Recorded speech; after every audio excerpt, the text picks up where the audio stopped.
Fifth Hour Radio Show. Brian, we like our listeners to get to know the history behind our guest, on each show. So if you don't mind, can you give us a little background on what first sparked your interest in music? Oh, goodness. Well, I'm the oldest cool guy walking, so. That's right. I'm 157 years old.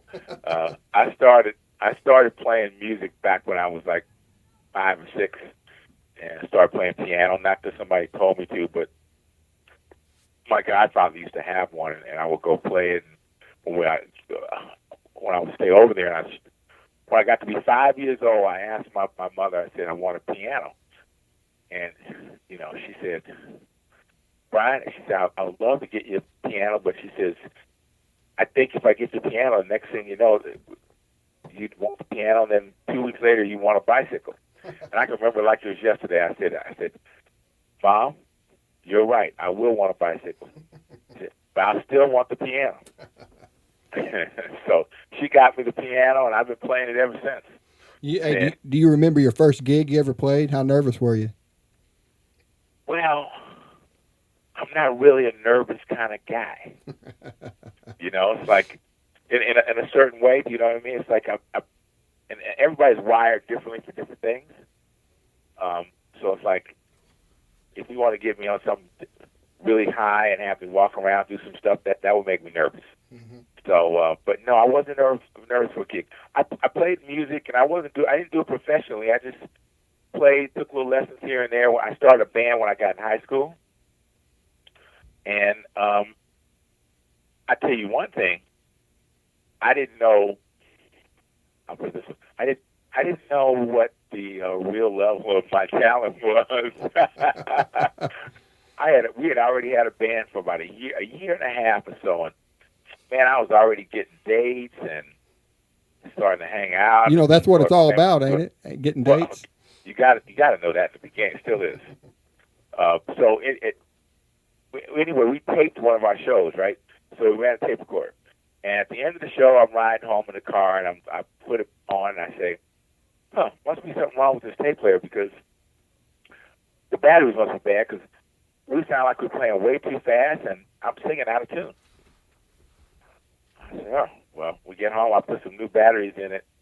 It sounded just right, but I just didn't. So I was humbled by that. So, the thing about it is, I saw Joe Walsh on TV talking the other day. It's like, you do it, and after a while, you get to a point where you don't suck. You're pretty good at it. Then you get a little bit better. You just keep at it. But it's in my genes. I love doing it. I love playing. I love music. I love listening to music. I love I'm a fan as well as a person that does it professionally, and so I've just been doing it all that time. We started in high school.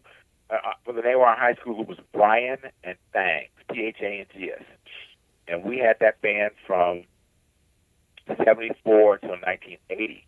And that band sort of changed its name. They had a couple of new members, and I had management. And we had a couple of new songs, and that band became the BusBoys. Well, how, was it hard piecing together the BusBoys as a band? Well, I don't know. I don't know how hard anything is. All of it's hard. For everybody, it's hard to do whatever it is you got to do. I would say that, you get, five black guys and a Hispanic guy together and put vests on them and a little tie, and you guys call yourself the BusBoys, and you guys decide to play rock and roll. That probably is not going to get most record executives like really excited, like, oh yeah, like that sounds great. Let's come right in, So it was challenging, and it still remains such in a certain way, but it's good. And again, I'm a commitment guy. I was talking to a friend about this yesterday. Once you decide what you're going to do, and you really make up your mind. I watch these kids in X Games and what they do and how they do it. It's like, that's preternatural, right? Mm-hmm. But they decided they were going to do this. And once you make a decision and you make the commitment to go through whatever it is you have to go through to get to it, then it's a day-by-day process. And it's just how you live and what you do. Now, did you know what kind of sound you were looking for before the band formed, or did it just come into its own as you started practicing and playing together? Well, as I said, I'd had Brian and Things all that time. So I had a band and we played some cover songs as well as some originals.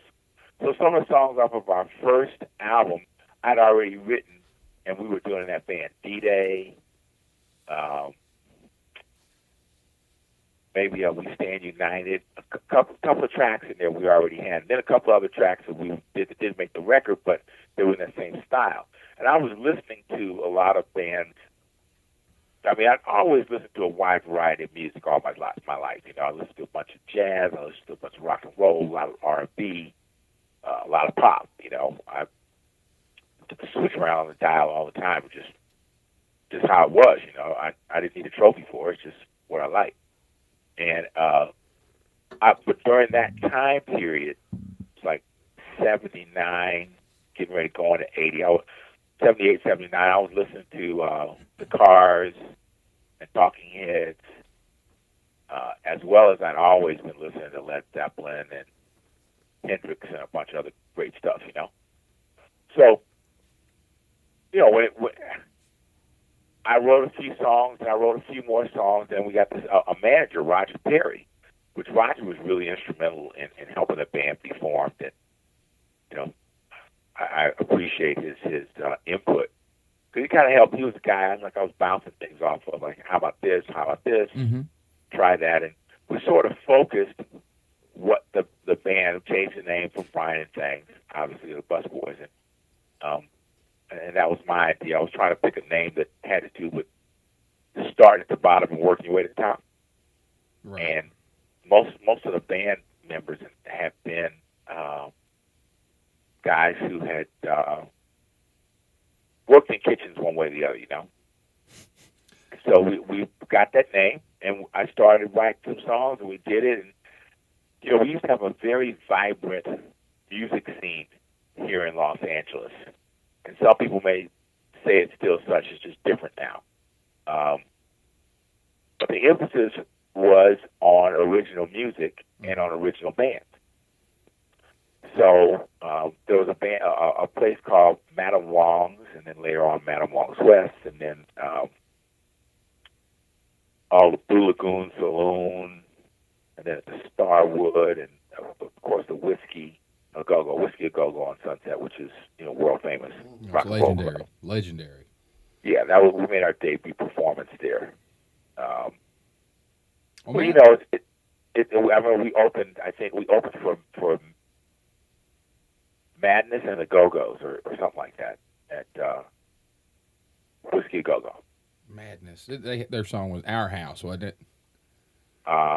Yeah, they did do Our House. That was their big hit. That was a good jam, man. That was a good jam. Yeah, it was a good time for music.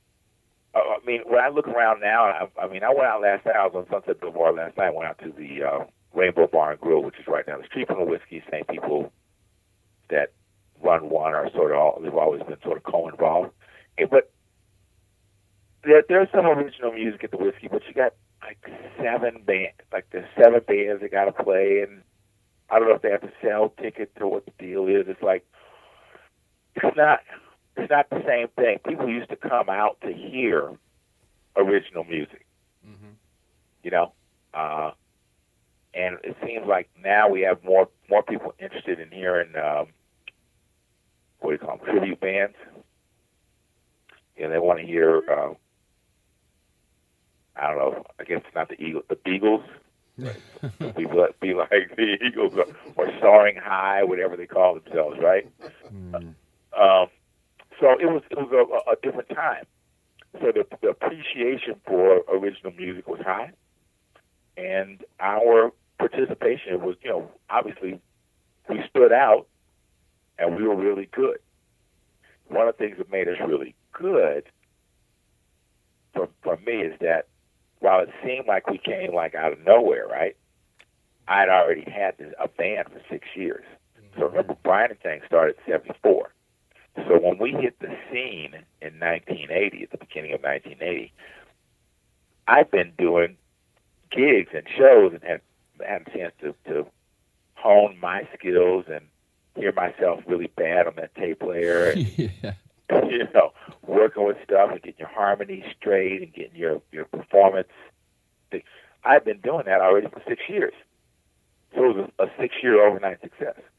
Yeah, I mean, and with practicing and being able to do things like that, it opens doors of opportunity. Let me ask you something. Tell us a little bit about 48 Hours. How did that opportunity come about? Well, we had already we debut performance again at the Whiskey, 1980. That was a whirlwind year. My 1980 was sort of almost like Elvis's 1956 for me. It's like it just blew up all at once, you know.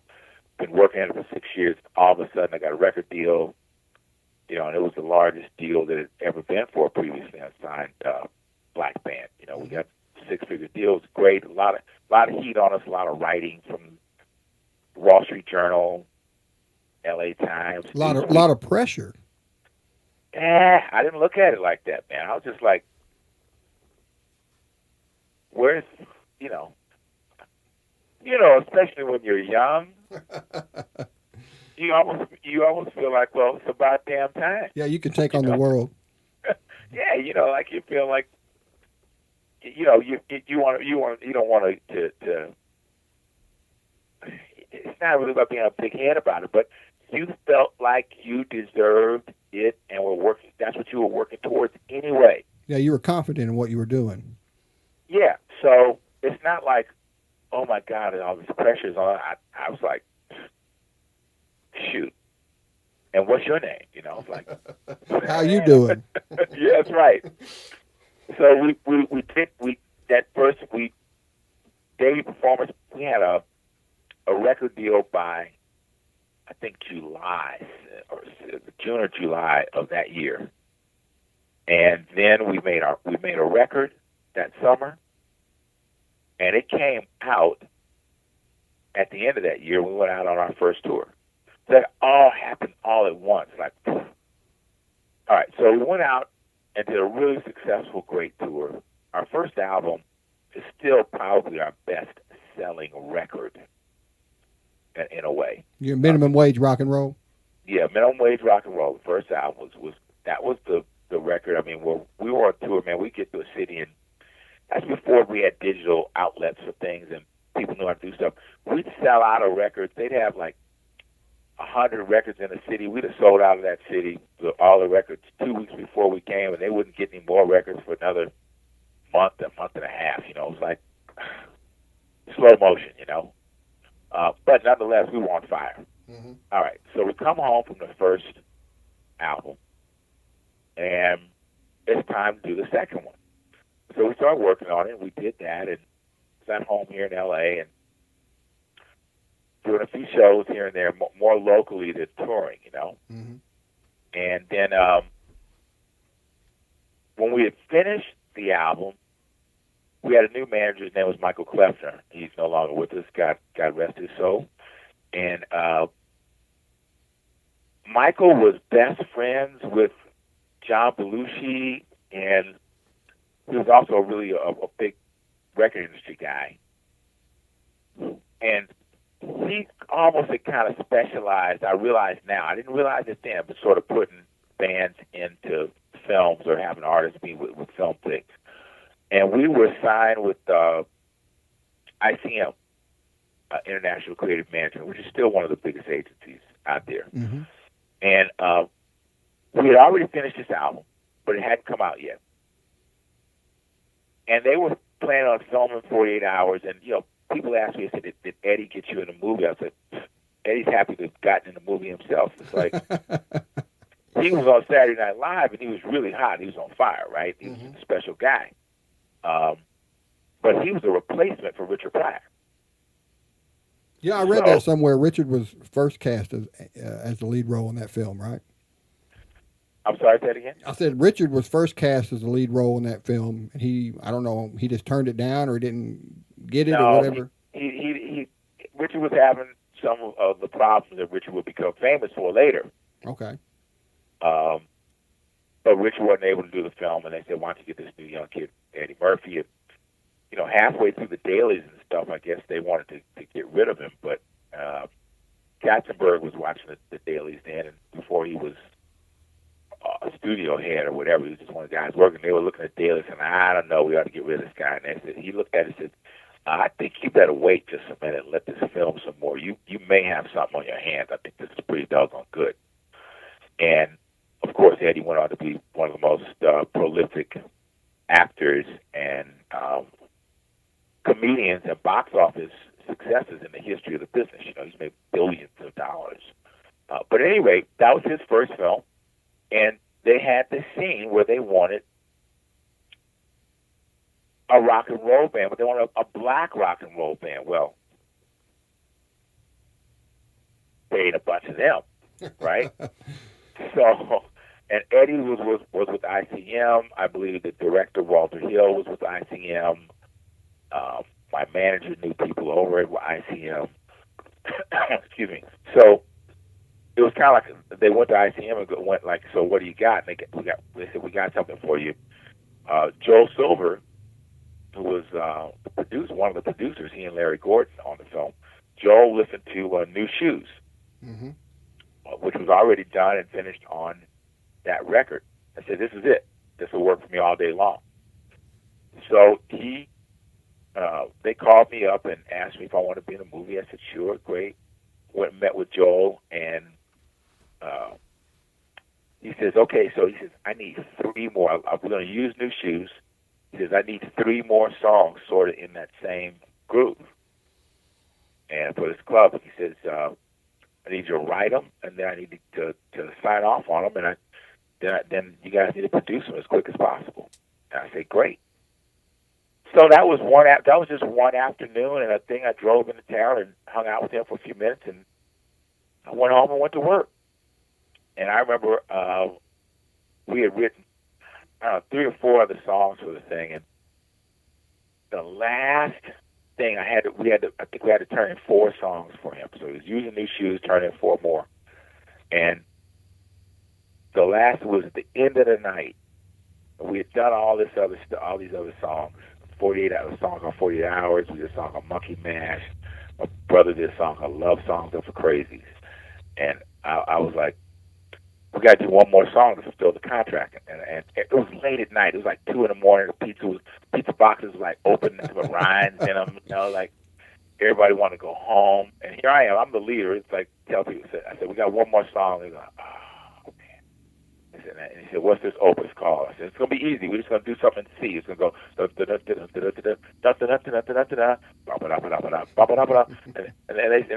said, yeah, what's this called? And I'm thinking, we had just gotten back from doing a couple of shows. And I said, it's going to be called The Boys, the BusBoys. The Boys Are Back in town. All right, so. So what did everybody say when you said that?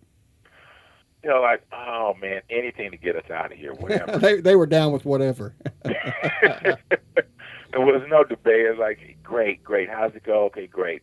So we laid this track. And then I took the track, and I remember the wonderful woman who became my wife, the mother of my children, who just passed away last year, unfortunately. Oh. Again, more rest in peace. Kimberly, I remember she was driving me out to a show we had at San Juan Capistrano, like close to San Diego.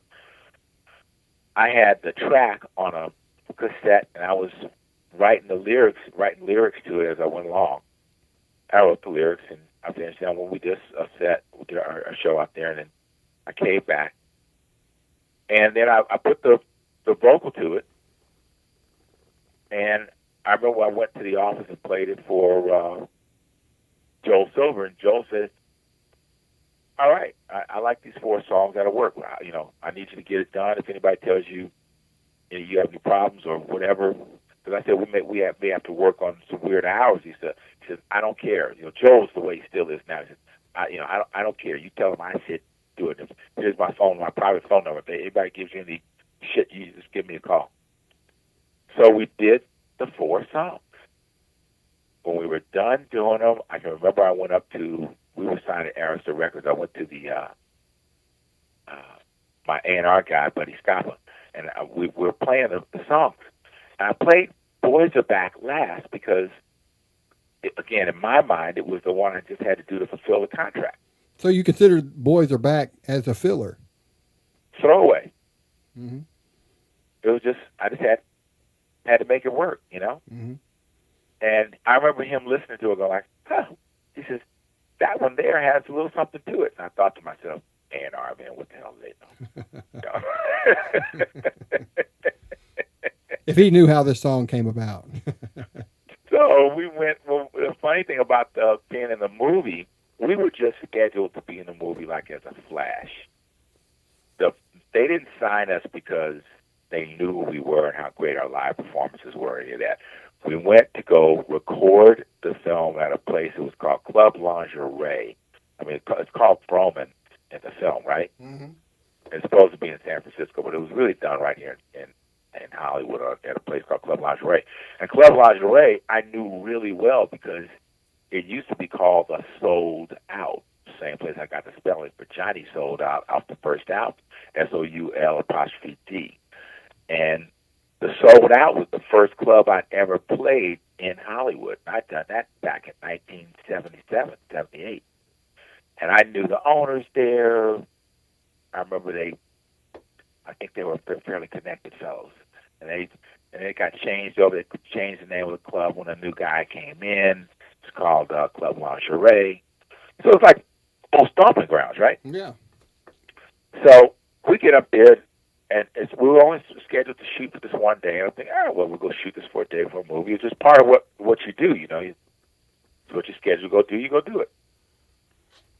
Well, after we got to about lunchtime, about 12:30, because we've been there since the morning, and we played, and they stopped, and they shut the whole thing down. Everybody went to lunch, and they said, we're done for the day. And I went, well, I either screwed up really bad or whatever. I said, they still got to pay me for the day.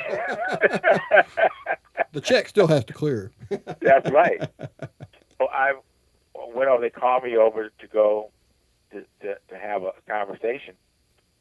And Joel Silver and Walter Hill said to me, says, we had no idea how good you guys were and how much you're lighting up the screen. We got to do. He says, you guys go home and give us a day, and we're going to reset up this entire thing, and we're going to have you guys come and film next week. I think that was like on a Thursday or Friday. Wow, that's got to feel great. And yeah, he says, well, we're going to have you guys come back next week, and we're going to really shoot this the way. He says, and he's so apologetic. He says, I didn't know who you guys were, how good you were. He says, we didn't even have a trailer for you, whatever. And he didn't know I'd already come in, commandeered the back room where we used to change clothes and do stuff, cleared everybody out, already had dates, already had ice chests. I always bring my party with me. I was rolling like that. The party's mobile with Brian O'Neill. That's right. I had no idea. It's like me winning a trailer. Well, I was in a stinking trailer. You trailer this, baby. But anyway, that's what happened. So then we came back the next week, and we shot for the entire week. And it was great. It was a lot of fun, and I got to know Eddie very well. We got to be very good friends, and it was good times. I didn't know that how big the film would be or wouldn't be. I didn't have any guaranteed part in it. I'm not an actor, and I was looking forward to our next record coming out. Yeah, going back on tour and doing things. I remember while we were on tour, we were in New York. I think we were out with. We might have been out opening for Linda Ronstadt. And I remember our manager, Michael Kleffner, set up a screening for the film for us. You know, just the band members and him and a couple of executives from Paramount and maybe a couple of guys from Arista. So it was like 10 people. Mm-hmm. I remember going to watch the movie, and I was going, oh, okay. It's pretty good, you know. I wasn't going like, oh, my God, this is going to be great.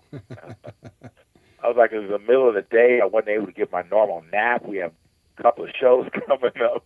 The party was late that night, or the night before. Every night with me, baby. But what did it feel like being a musician, seeing yourself, on the big screen? Well, it wasn't. I didn't take that much from it. For the first time we saw it, I went, because we're not in it till about 3/4 of the way through, right? Mm-hmm. I was like, oh, thank God, because people used to always joke with me. If you take me to the movies, it's guaranteed to put me to sleep. Now I've gotten better since then, but after I got to be a little more famous, and I would go to premieres and stuff, I'd always go. I'd give away get those first 1 through 20 row seats. I give mine away and go sit way in the back in case I start nodding. Somebody could just shove well, me. that way you can sneak your drink in. Well, to see it. Well, Your Honor, that may or may not be true. You plead the fifth on that. So when I first saw it, I thought it was good. It was okay. Great. So we did a show. We kept playing. But then the movie came out. And it started to build its own buzz, And then I remember we came back to L.A. for a couple of weeks in the middle of the tour.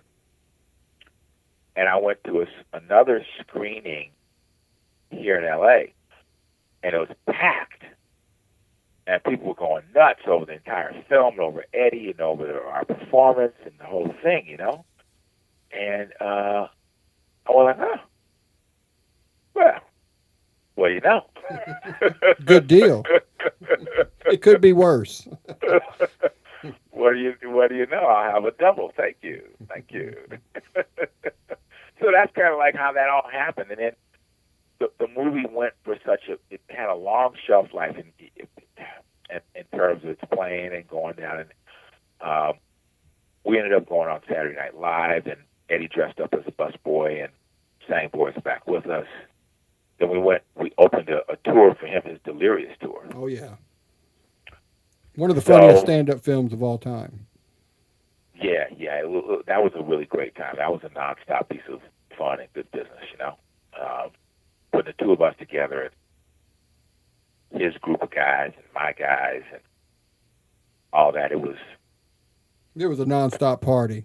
It really was. It was. Now, Eddie's, I don't know, a year or two younger than I am, and he was starting to make the big money, and I wasn't quite making as much money as he was, but I was still the older brother then, and I was like, try it like this. So we had a good time, and obviously the Boys Are Back in Town became this huge record. Funny thing about it, though, is that it was never released. Mm-hmm. The Clive Davis, who was the president of Arista at the time, and of course everybody knows Clive now, knew him then too, but Clive, or what do you want to call it, didn't really hear it. He was like, and his thoughts were, I'm not in the movie business, I'm in the record business. I don't hear a record here. I don't hear a record. So that record, until I re-recorded it and re-released it in, what was it, 1998 on the CD of the same name. Yeah. For the longest time, that was like the most famous record that had never been released. It's like, how do you get a world famous record and never have it be released? And it just was a quirk of the business. And my manager tried to get Arista to release it, and they printed up some singles and got some money from Paramount, but they never really made it where it was supposed to be, because for one thing, we mixed it so that it would sound more live. But that was by instruction from Joel. Joel said, man, don't go in and make me some studio record that you guys are singing to. He says, because that'll screw up my scene. He says, do it like this now, and then we'll come back. He says, I promise you, we'll come back, put some real money into it, and make it a single. Now, to my knowledge, Joel kept his word. The label just didn't turn the corner on it at the time. But it's like whatever. It's like sometimes you go like, what if? Who's there? It's like, what if I was never in the movie? What if it never happened? So I was happy that the thing went down, that we did good work, and it gave me a song that's now like my career song. Yeah, I mean, even after all these years, it has to feel great to hear your music still to this day. You hear it on the theme to the NBA, Major League Baseball, NFL. What would you think if someone told you 25, 30 years ago, the boys are back in town would still be heard in the mainstream? I wouldn't have known. It would have been one of the things where I don't believe it. Again, the confidence comes into play. Yeah, it does. I have a very strong impression of myself. That's a good thing, man. That's a good thing. I actually thought I was going to sell a lot more records than I ended up selling to begin with. So, and I thought it was going to be different in many ways.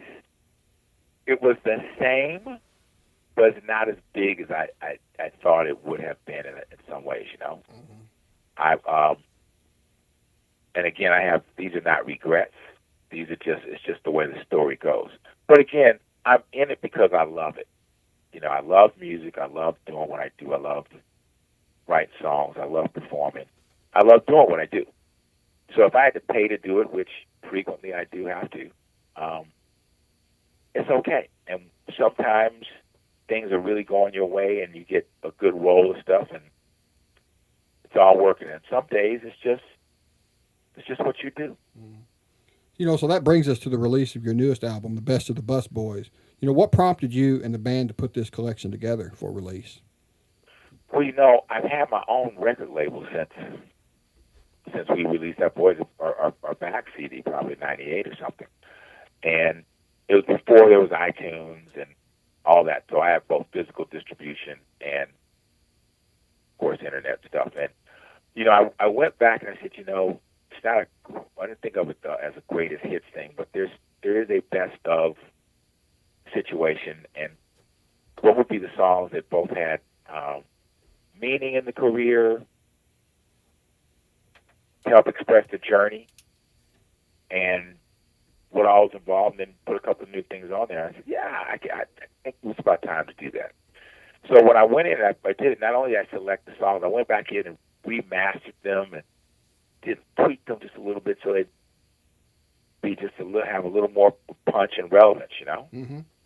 And we put it together and made it available as a digital release. And, very possibly next year there'll be physical copies available also. It has to feel great to be releasing a best of album. There's not too many bands in the grand scheme of things that can say that. How rewarding is that to you? It's very rewarding. I feel very blessed, confidence or no. I feel very blessed and very humbled to have had as long a career as I've had, Mm-hmm. And I'm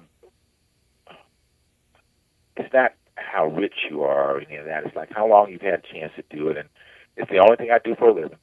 I've been able to raise my two sons, and with their 17, I have 17-year-old twin boys. As they informed me, they're going to be seniors this year. So you got your hands full right now. Oh yeah, they're getting ready for it. You've had your hands full for a while. Let me put it that way. I have. But I'm just very thankful that I've been able to do what I love to do for a living for so long, and I've done it successfully. I'm proud of a lot of the music, proud of a lot of the performances. I have some modicum of respect and recognition amongst my peers.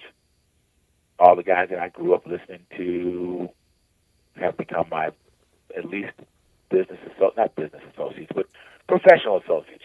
Stevie Wonder, Larry Graham. I mean, Hendrix, of course, has been gone for a while, but all the guys that I grew up listening to, who were really great at what they did, you know. Mm-hmm. Is there a tour associated with this release? Or were not really a tour, you know. We're just campaigning for dates. We're more weekend warriors now. The tour circuit is so different now. Because in my day, I know I sound like the in my day.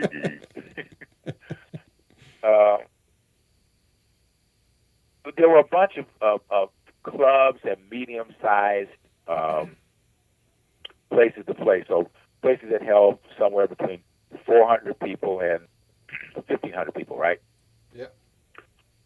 And those places had acts in there regularly, and not just big touring things where you got 6 or 7 bands together. No, it was just like on a regular night. So when we would go through and play someplace in Champaign, Illinois, in a club or something, we would have been there.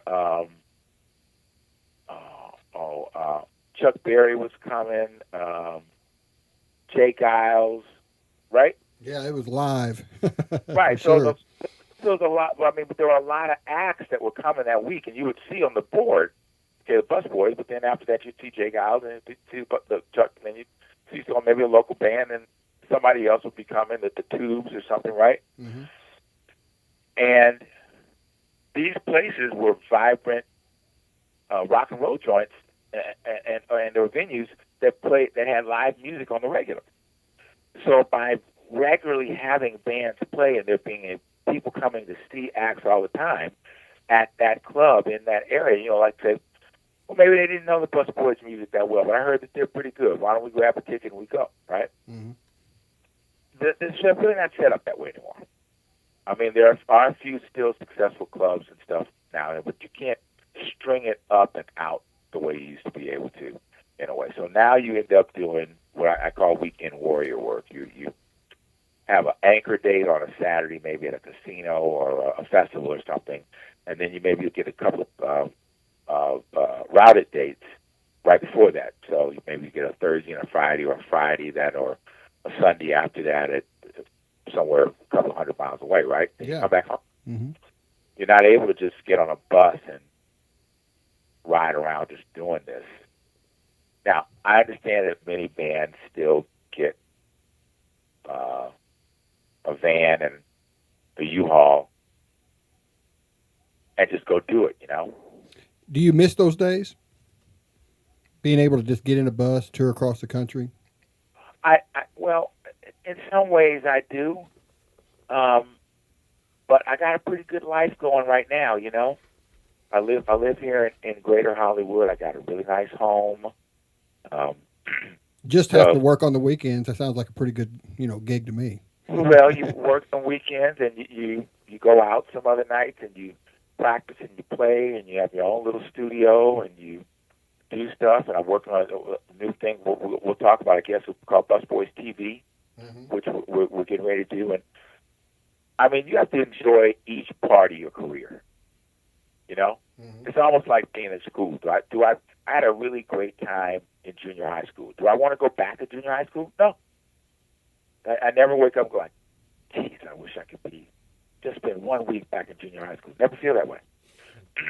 I'm happy, did it, had a great time, gave it everything. I left it all on the stage, man. I did it all. Now, what is BusBoys TV? Tell us a little bit about that. Well, it's basically it's a performance show, and I have guests featuring the BusBoys, and we do some of our songs and some of their songs. Now, people say to me, they say, that sounds, sort of like Daryl's house, and it is. But, I was going to say that. Sounds like Daryl's house. Yeah. Well, I had this idea, though, for this before I was even aware of that show. I mean, when it was still an internet show, before I'd even seen it, And so but it is a 30-minute show that is very much along the same lines in a way, You play, you have some friends come by, you guys do some songs from both of you. You talk about a little bit of their history and what they did and how they did it. Oh, excuse me. And it's musical fun, We're doing it here on the West Coast. He's doing it there on the East Coast up in I don't know. I think they're in upstate New York, Massachusetts, or Connecticut, or something. They're up in there. You know, what's the difference in a BusBoys live show today as opposed to 30 years ago? Can you still muster up that energy that people are so accustomed to all these years? We can. Now, you got to remember the personnel have changed. Even though the guys I'm playing with now, I've been playing with for 10 years or better almost. I guess the newest guy in the band, I've been playing with the guitar player for 6, 7 years. Yeah, we still got the same, that part of it. But you have different personnel. And while you represent the material well, just like many other bands out there, you know, whoever the group is, you represent it well. It's not the original guys that first did it.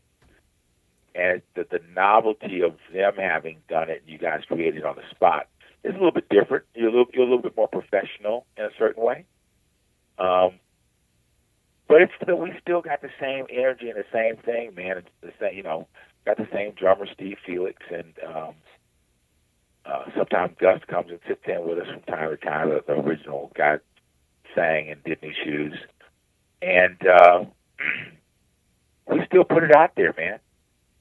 That's another thing I'm very, very fortunate about. I mean, you know, I have most of my hair, all my teeth. You can still walk. I can still walk, unless it gets way too late. Now, that's another subject. But you might have to ice your knees down or something every now and then, huh? You're right. I'm in really good shape.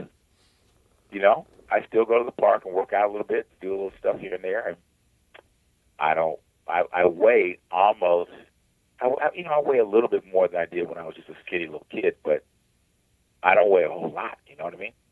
Still 6'3" guy. Get up there and we're going to 1, 2, 3, 4. There you go. 2, 3. So you know, I enjoy it, and plus, you know, we've written more songs as time goes by, so you have a larger group of songs to play from. You know, and it's all good to me, man. It's like when we do shows, man, we still get crazy, and the audience can still get down too, man. It's like may take them a drink or two, but they can still get into it and have a great time. So it's all good. Well, that's what it's all about, anyway. Yes, sir. Yes, sir. Well, Brian, where can our listeners go to purchase this new album you got out? You can go. The best of the BusBoys is available on iTunes as a digital download, and of course you can purchase our other material there too, and our CDs. The Boys Are Back in Town, and I believe American Worker, and every now and then rare copies of Minimum Wage are available, physical copies through Amazon and other outlets. You know, you just gotta Google it, see, go on eBay and see wherever you the best place to buy it. They're all over the place. Are you a social media guy? Do you got Facebook, Twitter? I do, and I like to encourage your listeners to come like the BusBoys Facebook page. We're at facebook.com/the BusBoys, BusBoys, and we'll be using that to gather our legion of fans together to help launch our TV show, because we're going to do our episodes via Kickstarter. We'll do each one, and we'll rank our guests and see what happens. Yeah, so Kickstarter's a great thing. Yeah, it is. Yeah, it is. Plus, it involves people in what you're doing, you know. Mm-hmm. But I think the guest for one of our first shows is going to be Otis Day from Otis Day and the Night. Oh yeah. Otis is a good cat and a good friend, and we've done some shows together. Now I'm thinking about asking another good friend. I've done some shows with Ray Parker. Oh yeah, Ray Parker Jr., Ghostbusters. Yes, sir. And you know, even before Ghostbusters, he was a monster. He's a fabulous musician, a great guitar player, a great producer, and a great guy. I remember when he did a guest appearance on "Give Me a Break" with Nell Carter, man. That was back in the day. Yes, sir. And then my other buddy that for a long time, Slash, was an asked Slash to come out. Then I think that. Did you ever cross paths with him at the Go-Go, the Whiskey at Go-Go? I know they used to play there a lot. Not at the Whiskey at the Go-Go, no. But we got to be good friends when GNR got going, you know. We used to have a club here called Spice, and everybody used to be there, man. It's like Circa, Billy Idol. like 86, all the, 85, 80, 86 era? 88, 89, 90. 88 to 90. So, it's here in Hollywood. I mean, Robert Sander, how come I can't say his name? Tom. Because we're putting you on the spot. No, Tom Jones. It was an eclectic group of people, and all the musicians from all those bands and guys from everywhere. Ozzy band members. It was a rock and roll hangout. You kept very good company. I did, Your Honor. I did. May I tell you what? I like some Tom Jones, man. I think the last CD I had of his was The Lead and How to Swing It. You remember that one? That was a jam. Man, Tom Jones is one of the coolest cats. He's another guy that's a career guy. Still cool. I saw him on Late Night with Jules, or the whole Jules Holland thing that comes from Europe. That show. It's another worldwide performance show. I think he's Welsh. Yeah, and Tom still lays it down, man. Tom is still. He's like a lot of career artists that I really respect and dig them, from everyone from the Eagles to many great guys. Stevie Wonder, a lot of people, guys that still do what they do, still love what they do. And if you go to see them, you're in for a treat, man. It's like they're getting ready to get down. You get ready to hear them do what they know how to do in their hits and their thing, and they can still make it happen for you. It's not like you're going to go see some old show or something like that, man. Not at all. They still act like they're in their prime.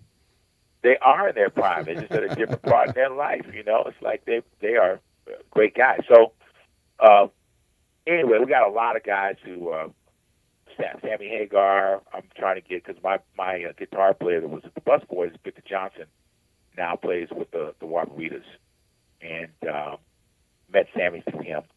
So we'll be inviting some guys, but everybody's not as well known as the people I just mentioned. Some of the other people who are really great here in town and from around the country have indicated they'd like to come do the show. So I'm hoping BusBoys TV gets a good jump off next year, and people get a chance to see us and some other really great acts.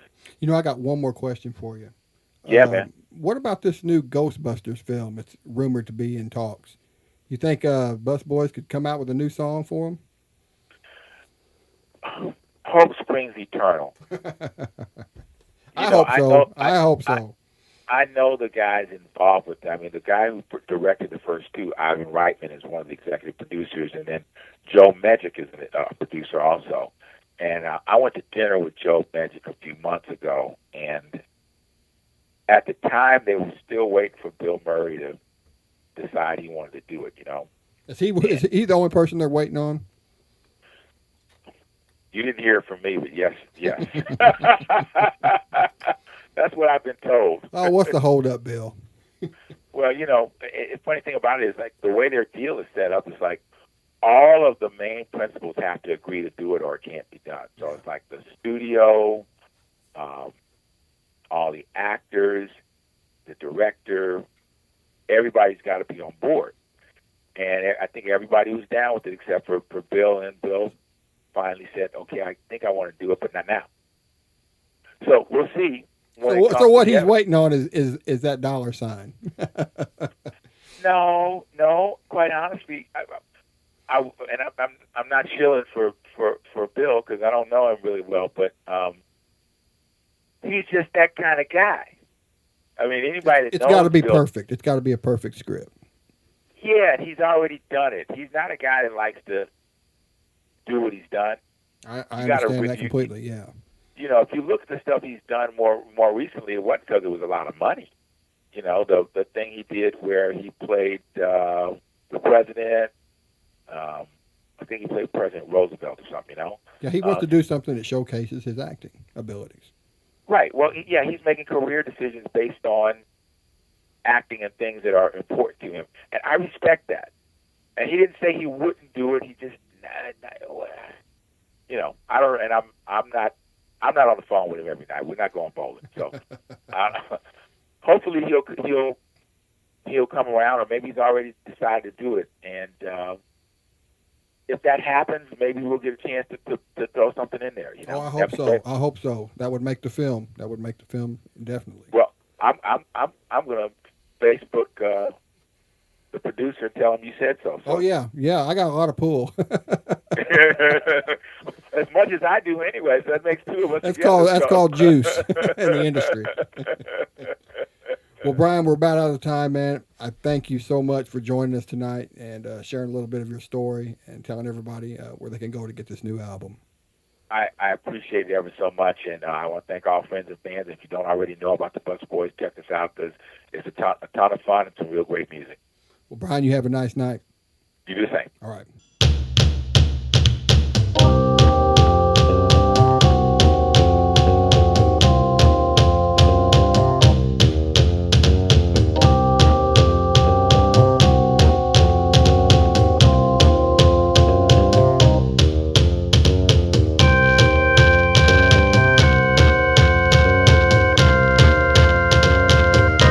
The 25th Hour Radio Show.